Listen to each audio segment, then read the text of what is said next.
हर हर महादेव। जय शिव शंकर भोलेनाथ की। आज श्रावण मास का 22वां दिन है और आइए सुनते हैं श्रावण मास महात्म्य की 22वां अध्याय, जो श्री गणेश जी भगवान को समर्पित है। सर्व काम फलप्रद संकट हरण श्री गणेश जी की व्रत कथा।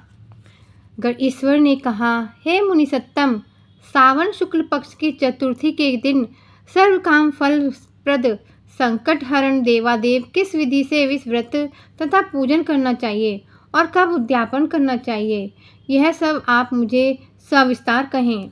ईश्वर ने कहा, चतुर्थी के दिन सुबह उठकर दांतों को धोकर आदि क्रिया को समाप्त कर पुण्यदाता शुभ संकट हरण नाम का व्रत स्वीकार करना चाहिए।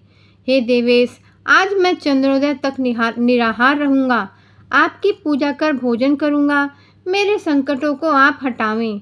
हे वैधात्र, इस प्रकार संकल्प कर काले तिलों से नहा के तथा आह्विक कार्य कर गणाधिपति श्री की पूजा करनी चाहिए।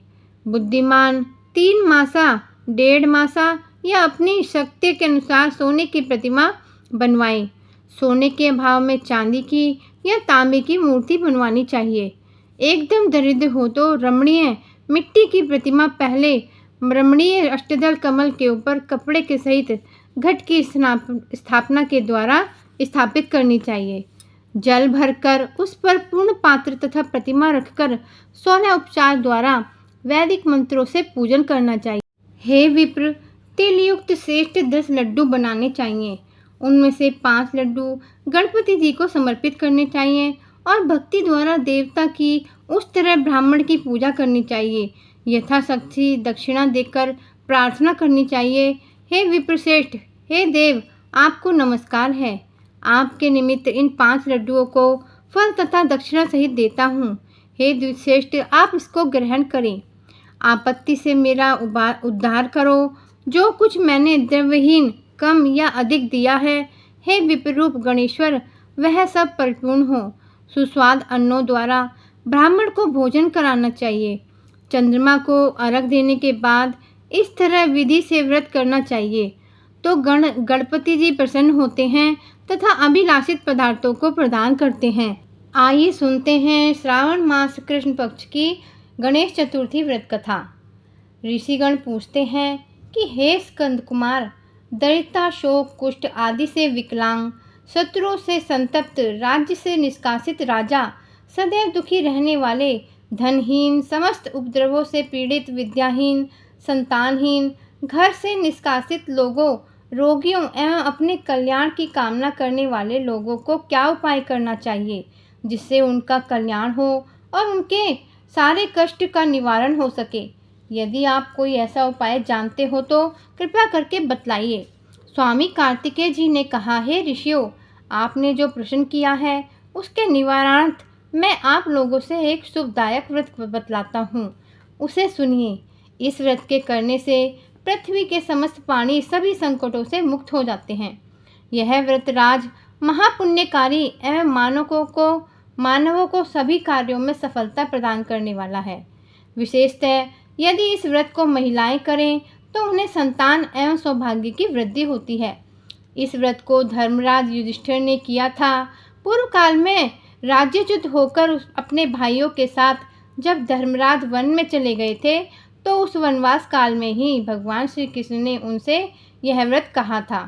युधिष्ठिर ने भगवान कृष्ण से अपने कष्टों के शमनार्थ जो प्रश्न किया था उस कथा को आप श्रवण कीजिए। युधिष्ठिर पूछते हैं कि हे पुरुषोत्तम, ऐसा कौन सा उपाय है जिससे हम वर्तमान संकटों से मुक्त हो सकें। हे गदाधर, आप सर्वज्ञ हैं, हम लोगों को आगे सब किसी प्रकार का कष्ट न भुगतना पड़े, ऐसा उपाय बताइए। स्कंद कुमार जी कहते हैं कि जब धैर्यवान युधिष्ठिर विनम्र भाव से हाथ जोड़कर बारंबार अपने कष्टों के निवारण का उपाय पूछने लगे तो भगवान ऋषिकेश ने कहा, श्री कृष्ण जी ने कहा कि हे राजन, संपूर्ण कामनाओं को पूर्ण करने वाला एक बहुत बड़ा गुप्त व्रत है। हे पुरुषोत्तम, इस व्रत के संबंध में मैंने आज तक किसी को नहीं बतलाया है।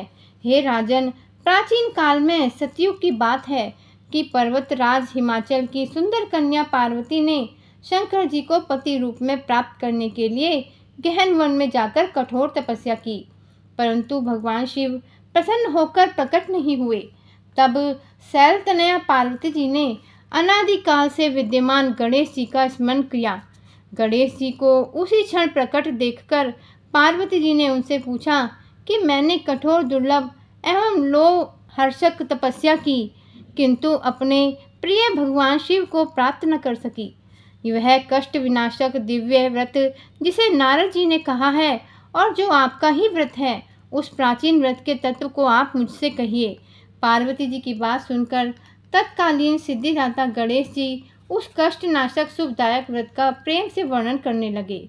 गणेश जी ने कहा, हे अचल सुते, अत्यंत पुण्यकारी एवं समस्त कष्टनाशक व्रत को कीजिए। इसके करने से आपकी सभी आकांक्षाएं पूर्ण होंगी और जो व्यक्ति इस व्रत को करेंगे उन्हें भी सफलता मिलेगी। हे देवाधि देवेश्वरी, श्रावण के कृष्ण चतुर्थी की रात्रि में चंद्रोदय होने पर पूजन करना चाहिए। उस दिन प्रातः कृत्य से निपटकर मन में संकल्प करें कि जब तक चंद्रोदय नहीं होगा मैं निराहार रहूंगी। पहले गणेश पूजन करके तभी भोजन ग्रहण करूंगी। मन में ऐसा निश्चय करना चाहिए। इसके बाद सफ़ेद तिल के जल से स्नान करना चाहिए। अपना नित्य कर्म करने के बाद हे सुंदर व्रत वाली, मेरा पूजन करना है। यदि सामर्थ्य हो तो प्रतिमास स्वर्ण की मूर्ति का पूजन करना चाहिए। अभाव में चांदी का, अष्टधातु अथवा मिट्टी की मूर्ति की ही पूजा करनी चाहिए। अपनी शक्ति के अनुसार सोने, चांदी, तांबे अथवा मिट्टी के कलश में जल भरकर उस पर गणेश जी की प्रतिमा स्थापित करनी चाहिए। मूर्ति कलश पर स्वच्छादन करके अष्टदल कमल की आकृति बनानी चाहिए और उसी पर मूर्ति की स्थापना करनी चाहिए। तत्पश्चात षोडशोपचार विधि से भक्तिपूर्वक पूजन करना चाहिए। मूर्ति का ध्यान निम्न प्रकार से करें। हे लंबोदर, चार भुजा वाले, तीन नेत्र वाले, लाल रंग वाले, हे नीलवर्ण वाले, शोभा के भंडार, प्रसन्न मुख वाले गणेश जी, मैं आपका ध्यान करती हूँ या करता हूँ। हे गजानन, मैं आपका आवाहन करता हूँ। हे विघ्नराज, आपको प्रणाम करता हूँ। यह आपका आसन है। हे लंबोदर, यह आपके लिए पाग है। हे शंकर सुवन, यह आपके लिए अर्घ्य है। हे उमापुत्र, यह आपके स्थानार्थ जल है। हे वक्रतुंड, यह आपके लिए आचमनीय जल है। हे शूर्पकर्णा, यह आपके लिए वस्त्र हैं। हे कुब्ज, यह आपके लिए यज्ञोपवीत है। हे गणेश्वर, यह आपके लिए रोली चंदन है। हे विघ्ननाशक, यह आपके लिए फूल हैं। हे विकट, यह आपके लिए धूप बत्ती है। हे वामन, यह आपके लिए दीपक है। हे सर्वदेव, यह आपके लिए लड्डू का नैवेद्य है। हे सर्वार्ति नाशन दे, यह आपके लिए निमित्त फल हैं। हे विघ्नहर्ता, यह आपके लिए पान है। हे धूम्रदेव, यह आपके लिए प्रदक्षिणा है। हे देवेश, यह आपके निमित्त मेरा प्रणाम है। प्रणाम करने के बाद क्षमा प्रार्थना जरूर करनी चाहिए। इस प्रकार षोडशोपचार रीति से पूजन करने के नाना प्रकार के भक्ष्य पदार्थों को बनाकर भगवान को भोग लगाना चाहिए। हे देवी, शुद्ध देसी घी में 15 लड्डू बनाने चाहिए। सर्वप्रथम भगवान को लड्डू अर्पित करके उसमें से 5 ब्राह्मण को देने चाहिए। अपनी सामर्थ्य के अनुसार दक्षिणा देकर चंद्रोदय होने पर भक्ति भाव से अर्घ देना चाहिए। तदंतर 5 लड्डू का स्वयं भोजन करना चाहिए। फिर हे देवी, तुम सब तिथियों में सर्वोत्तम हो, गणेश जी की परम प्रियतमा हो। हे गणेश जी, हे चतुर्थी, हमारे द्वारा प्रदत्त अर्घ को ग्रहण करो। तुम्हें प्रणाम है। निम्न प्रकार से चंद्रमा को अर्घ प्रदान करे। क्षीर सागर से उत्पन्न हे लक्ष्मी के भाई, हे निशाचर, रोहिणी सहित हे शशि, मेरे दिए हुए अर्घ्य को ग्रहण कीजिए। गणेश जी को इस प्रकार प्रणाम करें। हे लंबोदर, आप संपूर्ण इच्छाओं को पूर्ण करने वाले हैं। आपको प्रणाम है। हे समस्त विघ्नों के नाशक, आप मेरी अभिलाषाओं को पूर्ण करके तत्पश्चात ब्राह्मण की प्रार्थना करनी चाहिए। हे द्विजराज, आपको नमस्कार है। आप साक्षात देव स्वरूप हैं। गणेश जी की प्रसन्नता के लिए हम आपको लड्डू समर्पित कर रहे हैं। आप हम दोनों का उद्धार करने के लिए दक्षिणा सहित इन 5 लड्डुओं को स्वीकार करें। हम आपको नमस्कार करते हैं। इसके बाद ब्राह्मण भोजन कराकर गणेश जी से प्रार्थना करें। यदि इन सब पदार्थों के करने की शक्ति न हो तो अपने भाई बंधुओं के साथ दही एवं पूजन में निवेदित पदार्थ का भोजन करें। प्रार्थना करें, प्रतिमा का विसर्जन करें और अपने गुरु को अन्न, वस्त्रादि एवं दक्षिणा के साथ मूर्ति दे देवें। इस प्रकार से विसर्जन करें। हे देवों के श्रेष्ठ गणेश जी, आप अपने स्थान को प्रस्थान कीजिए एवं इस व्रत पूजा के फल को दीजिए। हे सुमुखी, इस प्रकार जीवन भर गणेश चतुर्थी का व्रत करना चाहिए। यदि जन्म भर न कर सकें तो 21 वर्ष तक जरूर करना चाहिए।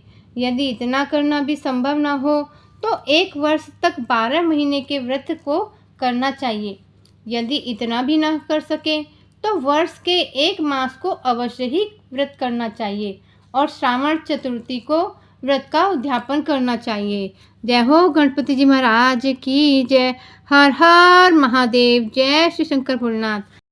आज श्रावण मास महात्म्य का 22वां अध्याय संपूर्ण हुआ। अगर आप मेरे चैनल पर नए हैं और आपने पिछले अध्याय नहीं सुने हैं तो आप मेरे चैनल को सब्सक्राइब करके इन कथाओं को सुन सकते हैं। तो मिलते हैं अगले वीडियो में अगले अध्याय के साथ। तब तक के लिए हर हर महादेव। हर हर महादेव। जय श्री शंकर।